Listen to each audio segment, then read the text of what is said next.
How's it going, everybody, and welcome to episode 316 of Master My Garden podcast. Now, this week's episode is, I guess, a response to a comment or a question that I got from someone who listened to the podcast a couple of weeks ago. The one where I was chatting about getting set up for sowing seed, and the the comment was around peat-free and peat-free sowing media and so on.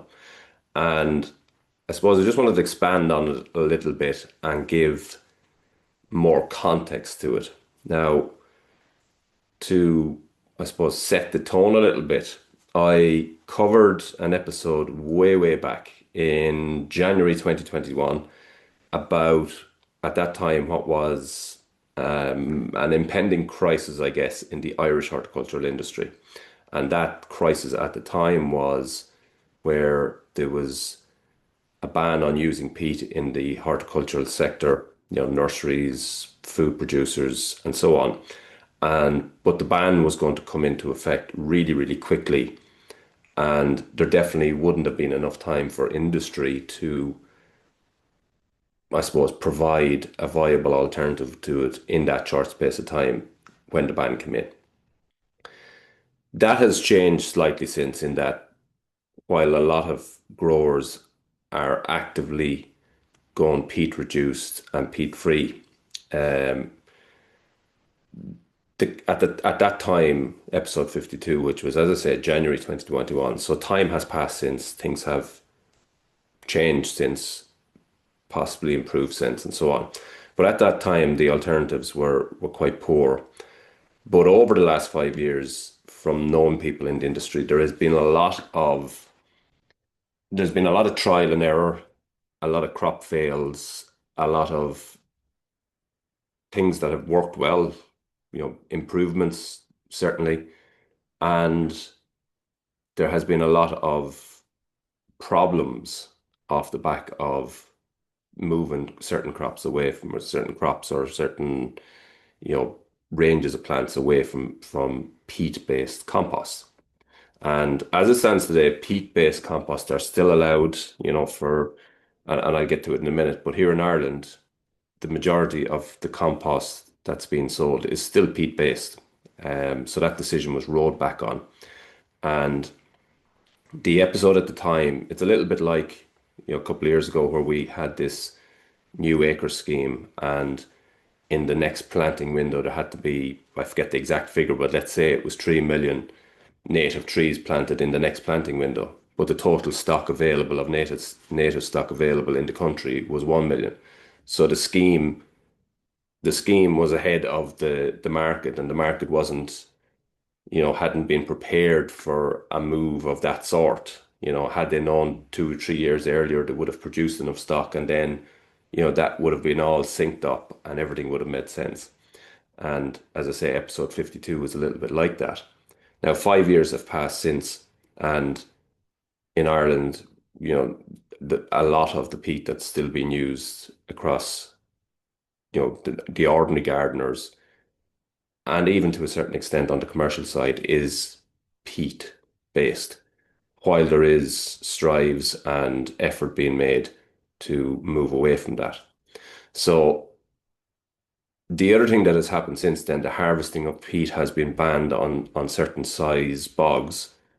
And what's happening is the peat is now coming in from other countries. And this is where my viewpoint stands on it. It's, you don't want to be talking about things, and because at the moment everybody online is talking about, you have to go peat free, you have to go peat free. And I 100% agree that viable peat alternatives should be found, because peatlands, bogs, are, they're a resource, they're a carbon capture, they're a habitat, they're they add so much to a country. And, a large percentage of Ireland is covered in peat bogs. And when you harvest and harvest deeply, it's basically irreversible. The damage that you do, the release of carbon from that harvesting process is irreversible. Now, again, so that's 100%. That isn't up for debate or up for, discussion. Ideally, we should not be using peat. The flip of that is that the alternatives that are being given as 100%, a better option, in my opinion, and I stand to be corrected, and you can, message me and query it and debate it or whatever. The alternatives in many cases, in my opinion, are just not the, the environmental friendly alternative that many people say they are. Um, and I know I've a lot of listeners in the UK and the US, and I'm going to kind of contextualize it for each audience as well. So, what is it that, the alternatives that everybody is pushing cocoa coir? Now, again, it is an alternative, and we'll get to it in a minute. So here in Ireland, as I say, at the moment, a huge percentage of what the gardeners, you and I, are buying is peat based. There has been a rise in peat free, but when it comes to sowing of seeds, they have been completely unpredictable. And this is where the listener was questioning, like saying that this is the best alternative in their opinion. So in the UK, you guys are slightly different. So you have a retail ban on peat-based compost for the last number of years. And I know a lot of you guys listening, and maybe if you're listening and you are doing something like this, let me know. You're using peat-free composts to varying degrees of success, because I know I've used peat-free compost. I've tried it. I've mentioned before on the podcast, I've got what was supposed to be a very good peat-free compost. I've bought 2 bags. They were picked off the same pallet on the same day. They were used the same day. The seeds were sowed. The seed trays were put down side by side. One bag was okay, and it was no better than okay. We got germination, and then it was kind of stagnated. The other bag was like there was just almost no results from it.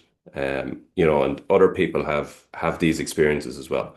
I would say that the peat-free composts are improving, seem to be improving year on year. Um, but the challenge with a peat-free compost and having that consistency, if you take peat, for example, the peat has been formed so long ago. It's there, it's formed, and if someone is harvesting peat, that peat is there. And the only real variation in it, in terms of structure and in terms of, it's how it ends up in your bag that you take home for the garden. The only real difference is if you get a really wet summer, sometimes it's been harvested wetter than it would be in a dry summer. And so it might be a little bit wetter at the very end of the process in the bag. And that really is the only difference. So the thing is so consistent. Peat is so consistent. And that's what makes it, or has made it, such a winner over the years for, for all all gardening and horticulture. And this is not just your hobby gardeners. Here in Ireland, a huge proportion of the food that's produced initially is started off in peat. So all your vegetables are grown in plug trays or module trays starting off. That has been grown, traditionally in a peat mix. I'm sure over the last 5 years there has definitely been a tradition away from it, a move away from that traditional peat sowing.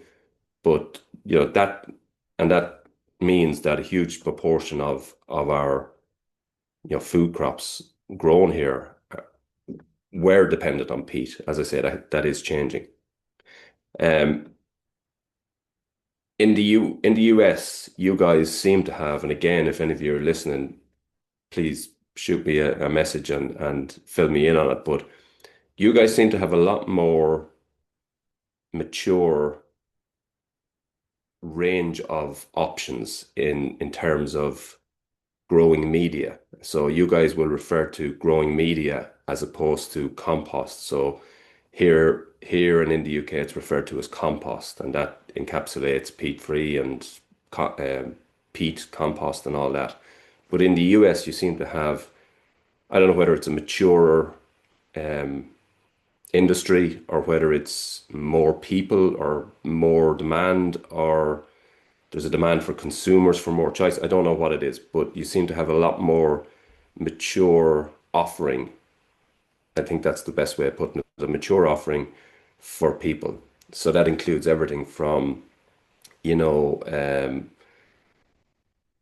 coir, which is a good option. I think if you're in the US, the air miles is not so high on it. It's certainly less than it is here for us. You have your obviously your green waste, composted waste. I know there's food waste being composted on a large scale over there and then put back into the horticultural industry.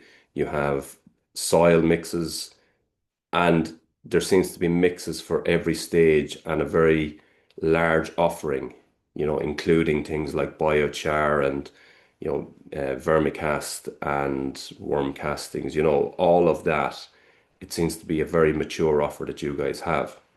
So here in Ireland, I think we have had a limited choice. Whether that limitation is because of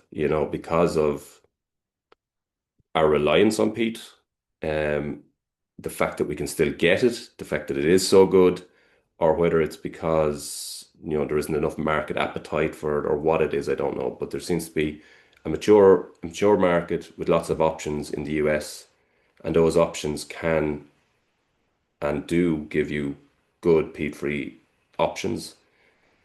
In the UK, the retail market, as I say, has been peat-free for a number of years now, and as I mentioned, the products have been improving. The I suppose the challenge around that is, and it's probably better in the UK now. The challenge is peat-free composts are basically made from things like wood chip, forestry waste, green waste, the municipal waste that's collected in your brown bins, and it's composted in huge facilities and it churns out at the other end. And I guess you can have, you know, and this is the reason for the variance, you can have large supplies of raw materials going into that system at times. And then at the other side of it, you can have a lot going out, as in going out into gardens and into retailers and so on. And then other times of the year, the inputs are lower, the outputs are lower, and there's fluctuations on both sides of it. But the thing with peat-free compost is that it generally speaking needs to be used relatively quickly. So certainly it because it's more live, there's more microbes in it and so on. So it is continues to sort of break down over time. So ideally, it needs to be used relatively early in the cycle. But if you have irregular inputs and irregular outputs on the other side, this is where the variances has come. And this is why, for example, when I pick two bags off a pallet, I have two different aged products. Simple as that. How that happened on a packing line, I don't know. Maybe there's several machines or several lines packing, and one line is taking bulk product from somewhere and the other is taking it from somewhere else. I don't know, but there was just such a huge variance in it. So that's kind of a context of that's kind of the context of the conversation. But let's look at the alternatives. And from my point of view, I'm actually collecting today some vermicast. There's a small vermicast producer. Um, if you're on Instagram, he goes under Earth Buddy Own, and I'm collecting some vermicast off him. So that's basically compost that has been, or worm castings essentially, using coffee grounds and various things as the food source or the for for the worms. But I'm going to get that vermicast. Now, vermicast is a very, very good, as I said, it's in the US market, it's mature. That's a standard thing that you can get off the shelf in the US. Here in Ireland, not so much. We do have Living Green, which is a, a vermicast compost. It's worm castings mixed with green waste. or green waste, the compost, a very, very good product. But for seed sowing, vermicast on its own will tend to be a bit heavy, a little bit stodgy, will retain a little bit mo too much moisture. It will have good levels of nutrients, very good levels of microbes, and so on. So it, as a component, it's um, a very, very good addition. So what I'm going to do with that vermicast, and this is option one, as a, if you can access some living green is available in a lot of garden centers and so on. So if you look up their stockists, you'll find it. So that's a very good product. So I'm getting the worm castings. I'm mixing it with perlite. So perlite is a white grainy material that's used to aerate it. So what's that going to do? It's going to open up that vermicast a little bit more, make it a little bit more flowy, which is something that peat is just naturally, and that's why peat is so good for seedlings. So I'm going to mix it with the vermicast. So perlite and from perlite mixed with vermicast. I'm going to add some biochar. Again, the biochar, what that will do within the mix is it will soak a little bit of moisture. So where the vermicast will be inclined to retain and hold moisture, the biochar within that mix will draw the moisture. So hopefully that will give a little bit of balance. Also, the biochar will be a home for microbes and hopefully will create really, really resilient seedlings. So this is the first time that I've tried that. So that's a mix I'm trying. So vermicast, perlite mixed with some biochar. And again, the likes of those options are off the shelf for people in the US. So that's where their options or alternatives to peat are a lot better. The next product that is mentioned, and everybody tells me every time I do or mention peat-free, they tell me about Classman peat-free compost, which I have never personally used, but I know people who use it on a regular basis, and they all say that the results are second to none. So it is definitely a good product. Now, as it happens, for the interests of, I suppose, trial and not talking about things that I haven't actually used, I have a bag of it coming. So I am going to sow seeds in it. I suspect what I'm going to find is that it's going to be superb because everybody tells me it is. I know people who are using it. I know people that are using it on a regular basis for microgreens, for sowing seeds for nursery stock, for raising mature plants in nurseries, and so on and so on. So I have no doubt whatsoever that it's going to be a brilliant peat-free sowing compost. No doubt whatsoever. But because I haven't used it, I want to use it, and then I'll be able to say it definitively. So the tree that I'm going to use is my own mix of the vermicast, perlite, and biochar, the Classman seed sowing compost as it's going to be delivered to me. Now, here is my sort of not counter argument, but well, it is a counter argument on Classman and its environmental credentials. So, in terms of efficacy, I'm certain that it's going to be great, but I will know for 100% certainty because I'm going to use it in the coming weeks. When I look at the breakdown or the ingredients within this Classman mix, it is 80% coir. So again, I'll mention it here in Ireland, we are so far away from where coir is produced. So Classman compost is produced and bagged, mixed and blended in Germany. So you have cocoa coir coming from most likely South America or India or wherever it's coming from to Germany, which is a bit of a trip. Let's be honest about it. It's a very, very bulky material. It has to come to Germany. In Germany, then it has to get blended with the other ingredients, which include green waste, wood chip, and so on. But the big percentage on in the seed sowing mix is 80% coir. So the majority of it is coir. Let's put it that way. So it comes from its source, as I say, South America or wherever it is. I'm not sure of their exact source, but it has to be in some of those places. It's where coconuts are grown. It comes to Germany. It goes through a blending process, a bagging process, and then it ends up on a pallet. That pallet comes to Ireland. It's goes to a limited number of this, resellers here in Ireland. Fruit Hill Farm sell it. There's, I think, White's Agri up in Dublin might sell it. I think Quick Crop sell it. But generally speaking, it's not widespread. It's not found everywhere. And so you're not going to get it everywhere, but you will get it online. A bag of it costs somewhere between 15 and 20 euro. I am paying for my bag, by the way. I just can't remember what it was. But about 15 or 20 euro for a 75-liter bag. So on in terms of expense versus others, it is on the more expensive side. That doesn't really matter in terms of seed sowing because you don't use a huge amount of compost in the seed sowing process. So it's not that I'm going to be using pallets and pallets of that. And finally, the third one I'm going to be sticking with is peat-based compost. And again, I'm talking about one or maximum two 75-liter bags. That's it. I'm not talking about any more.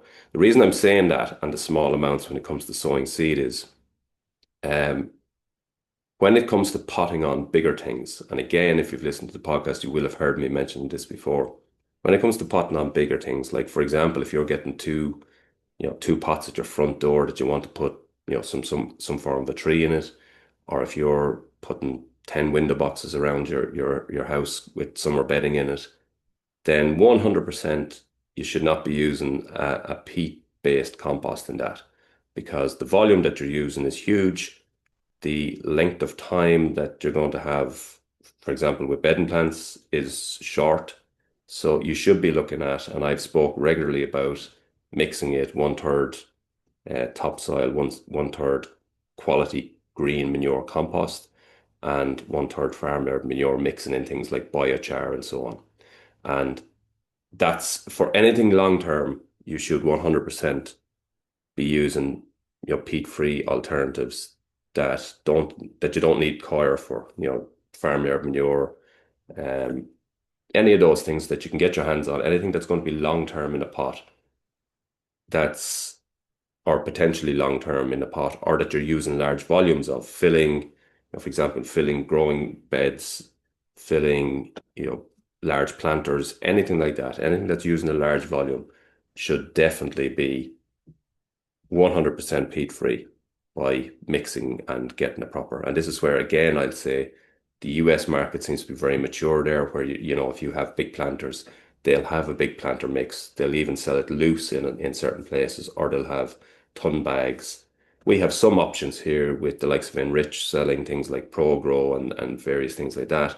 And can't just think of the other company offhand, but there is other companies like New Leaf Compost, for example, up the north, and then there's others, where you will get different mixes. But as I said, the US market seems to be very mature in that way, in that there's options, a lot of options there. So to take it back to the seed sowing, that they're the three options I'm sowing with this year. And I still debate the Classman being a very, very environmentally friendly option for use in Ireland when it has traveled from Germany, where the coir, which takes up 80% of it, it has traveled from South America. So to answer the question, what is a good, a good peat-free alternative for sowing seed? I don't believe that there is with the exception of the Classman one, which to be proved very soon, I don't believe that there is another consistent one in the market. If there is, please tell me about it. Living Green is definitely one, but on its own, it could be a little bit heavy.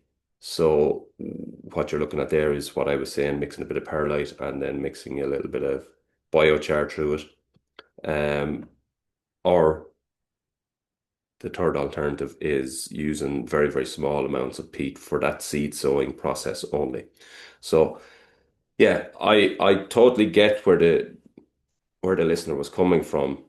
Um, but with all of these things, just because everybody says this is peat free, that doesn't mean, in my opinion, that it is automatically environmentally friendly. And I'm not running down the Classman product at all. By all means, it's a fantastic product. But from the point of view of, you know, being environmentally friendly, then it's very, very, it's not always straightforward. That's peat free, so it is environmentally friendly. It just may not be the case. You have to look at all the elements of it in order to form a true opinion. Now, there is, of course, ways of doing homemade, um, but it can be tricky on a smaller scale. So potentially, if you were using something like a hot composter, you could compost up your materials. You'll produce your compost quite quickly in the hot composter. What will come out of that will look like a compost, will, feel like a compost. It'll be crumbly and so on. And then but it's not mature is the first thing.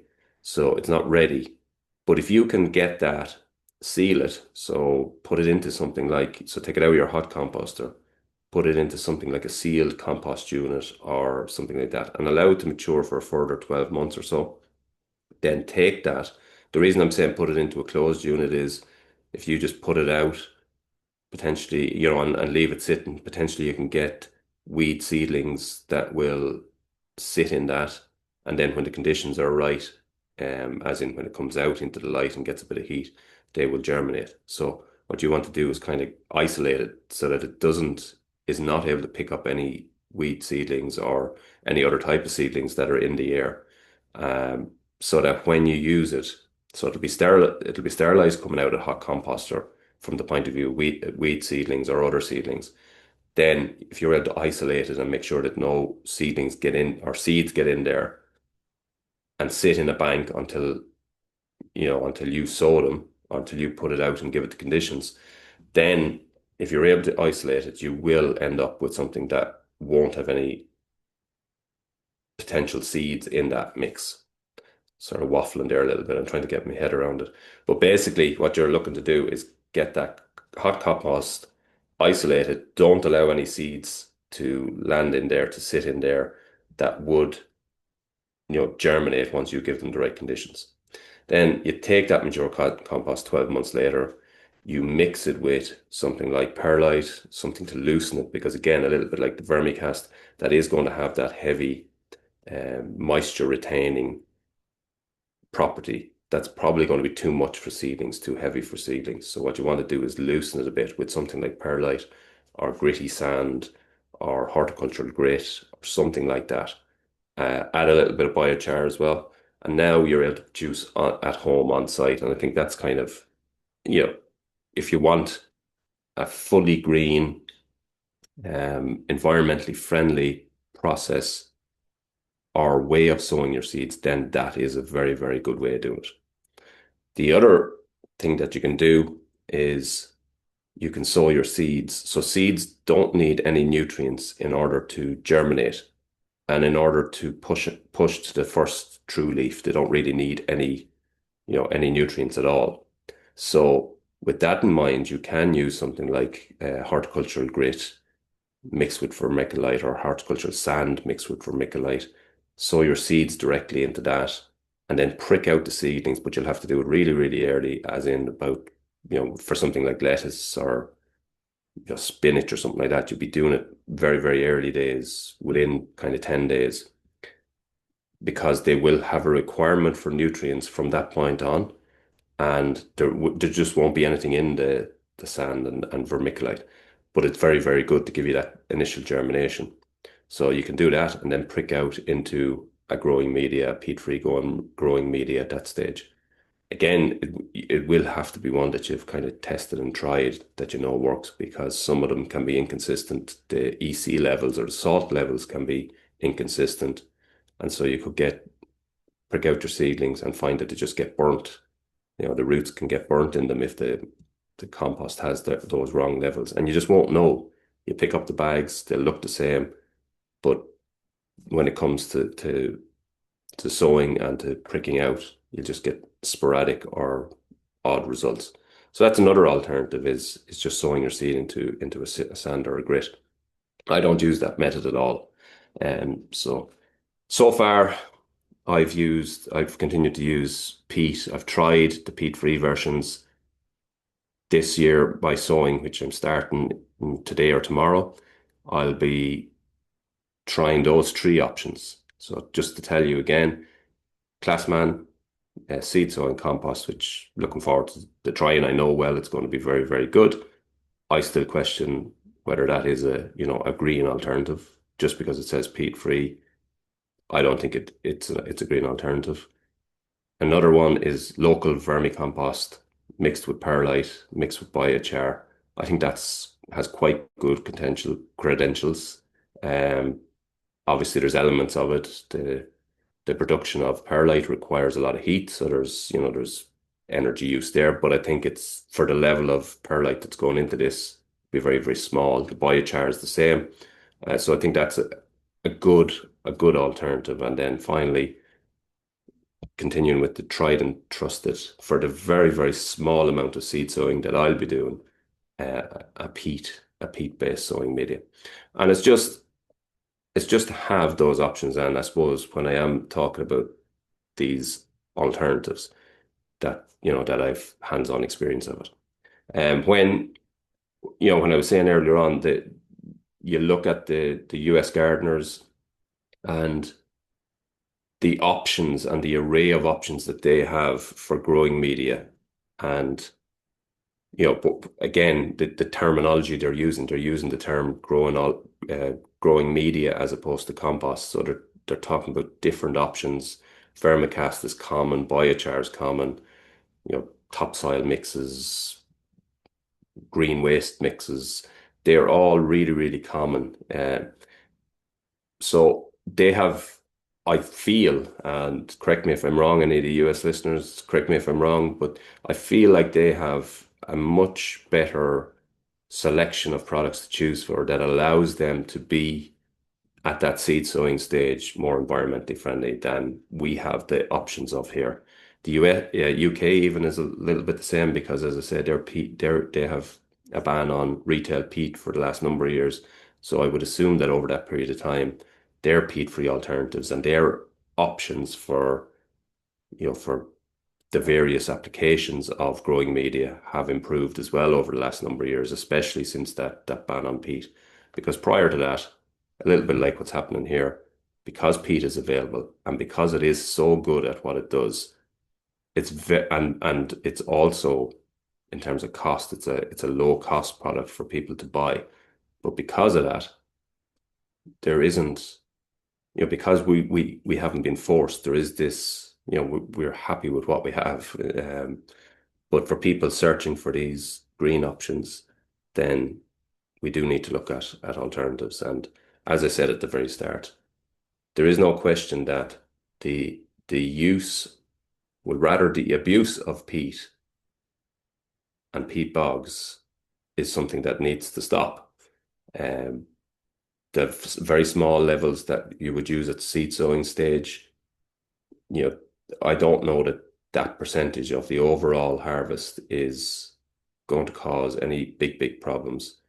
Um, as far as I know, there's still some peat being burned here in Ireland for the production of electricity. If I'm right in that, which I think I am, like that's just crazy in this day and age, with all the potential alternatives that are out there. So, and that peat has not been harvested in Ireland; it's coming in from somewhere else. So again, it's a little bit of the smoke and mirrors that I'm talking about. So I suppose from my perspective, what I'm trying to do, and hopefully this kind of gives you a good grounding on what makes sense and what doesn't. I think if we're able to get one that we can produce ourselves and that will work consistently and be consistent, then that's a very, very good alternative. As I say, my total use of peat in a season might be like 75 liters, 100 liters, something like that, really, really small. Um, but this year I'll have three options and we'll see how they go. If I have big success, particularly with the one with the vermicast and the perlite, if I have big success with that, then I won't use peat at all next year. And I never use it on any bigger planters. It's always green waste. It's farmer manure, topsoil, that mix that I do for anything bigger. So yeah, I just wanted to kind of discuss it a little bit more because somebody messaged last week and just after that episode on preparing to sow seeds and was just critical of the fact that I still mentioned a peat-based compost, and I wanted to put a bit of context on it. And the version that they were given as the alternative is, the Classman product, and I just can't see how that should be sold as, as a green alternative to peat when it has traveled the distance it has. And, even for that bag that I'm getting that has to be delivered here, it went from Germany to a depot, comes to me. 80% of the product has come from South America in its originality. So yeah, that journey doesn't sound very, very green to me. So yeah, not to not to argue the point, but to put a bit of context on it. It's like all of these things, you have to view it with full 360 vision of what it is that's going on in this situation. So hopefully that does it. Hopefully that explains it a little bit better. Any of you guys listening in the US or the UK, and you have options that are working, that are good, that are bad, delighted to if you share them with me. That'd be great. It'd be nice to see a little bit of you know worldwide context on it. But from an Irish perspective, peat is still the dominant seller within the horticultural industry here, albeit that there is some change there and some movement there towards alternatives. Um, I suppose I should also say that peat-free performs and grows plants very, very differently to what we're used to here in Ireland, as in a peat-based. So peat-based compost holds and distributes moisture within, a planter or a pot or a cell of a seed tray very, very well. So it will have the same moisture level from top to bottom, generally speaking. I know on dry days the top dries anyway, but when the tray has moisture in it and it is after being watered, it distributes the moisture very, very well within the pot. So it holds moisture a little bit longer, is very, very airy, is open, and yeah, holds nutrients as well.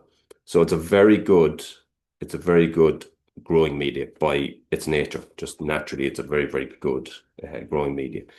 Peat-free, which is typically, the composts are made up of wood chip, forestry waste, coir, green waste, which is municipal waste, and so on. And they they are slightly different. So when they're going to be holding more moisture, they're also definitely from a soil life perspective, there's a lot more life in them. So you'll have a lot more microbes and so on in them. They will retain moisture, so they'll hold on to moisture longer, but they can be too much, they can hold too much moisture. So again, they can look dry on the top and be holding a lot of moisture underneath. You can go and water, and then you're starting to overwater, and that's really important at seedling stage, which is sort of the general context of this episode. So the performance of peat free is very, very different. Also, as they move up through the pot, so if you pot something onto a bigger pot or you're doing something for more longer term using peat free, um, it can continue to break down. So it'll be full to the top of the pot, and then over time it just breaks down, and eventually you see that your plant is sitting well down in the pot because the microbes have been eaten away and actually drawn nutrients out initially as well. They will give it back, but they'll be drawn out nutrients at the start as well. So it performs differently. It'll need, in that scenario, the pot would need to be topped up with more compost probably on a yearly basis, and but it will be more live and it will grow good plants, but just it does perform very, very different to peat. So if people are transitioning, you will have to be aware of that. So it performs, as I said, very, very differently. So hopefully that puts a little bit of context on the conversation. Um, as I said at the start, we should be getting and moving away from using peat. We definitely shouldn't be using it on large scale things. We shouldn't be filling, as I mentioned, large planters with it. At seed sowing, it's a very good product for sowing seeds, but there is alternatives, and hopefully I'll give you first-hand experience of using those alternatives over the coming weeks and months. So a couple of other things then to just close off on there for anyone interested or going to the Grow Your Own Food workshops. So the first one, which is the 21st of February, it's coming up in just a little over a week's time. There's almost sold out. There's only 4 slots left on that. So if anyone is interested in that, you want to be booking it. So to recap again, it's basically full day from 10 until 3 here in the polytunnel and garden, and we'll be going through everything about growing your own food and troubleshooting what's happening in your garden. So 21st of March or February is the first one that's almost sold out. 21st of March is about half sold out. So if you're thinking of that, again, there is places on that, but you would want to be booking it. It's a month away, but if you know you're going, get it booked as soon as possible because the places are filling up. A couple of people have messaged to say that they can't travel the distance, although I do have people coming from Connemara and far afield for those workshops. I have a couple of people that have messaged to say they just won't travel that distance to come to a workshop, but they would love to. So on the 27th, so Friday the 27th of February, I'm doing a free webinar, Grow Your Own Food webinar, where I go through basically all the basics of growing your own food. It is a webinar, so we'll get through a good bit, but we won't be able to cover absolutely everything visually in that. But we'll get through a lot of stuff there in that. So if you're interested in a free webinar on growing your own food, fruits, vegetables, herbs, come with your questions. It's on Friday the 27th, 7 o'clock. For anyone that attends live, there's an added bonus of you just enter your name and email address into the comments when we get going. And yeah, you'll be entered into a free draw and somebody will win a one-to-one consultation with myself, which we can schedule afterwards. So yeah, that's for anyone attending live. If you can't attend live, just sign up, and you want to get the details, just sign up. And then afterwards we'll email you the copy of the webinar anyway. So, but it's on Friday the 27th at 7 o'clock, probably go on for an hour and a half, and we go through all anything that you'd need to know for growing your own food. And you can, as I said, bring your questions to that. So link for that is in the show notes, or if you're on Instagram or any of those places, link will be in the bio of all those places. And yeah, lots going on, busy month, looking forward to it. I've actually to do a couple of webinars for people as well, again on growing your own food. So looking forward to those as well. So lots happening in the month of February. And seed sowing is starting, as I say, today or tomorrow as well. So yeah, ramping up now and looking forward to seeing the first group here on the 21st of March. Again, if you're interested in that, get your tickets because it's down to the last 4 tickets on that one. That's been this week's episode. There's a bit of rambling in it, I'm sure, pretty sure, but I was trying to get a little bit of balance on that conversation, and I hope it has done that. So there is alternatives. There should be alternatives. We just wish here in Ireland we had better alternatives and more options for people. But hopefully that will come fairly soon. So that's been this week's episode. Thanks for listening, and until the next time, happy gardening.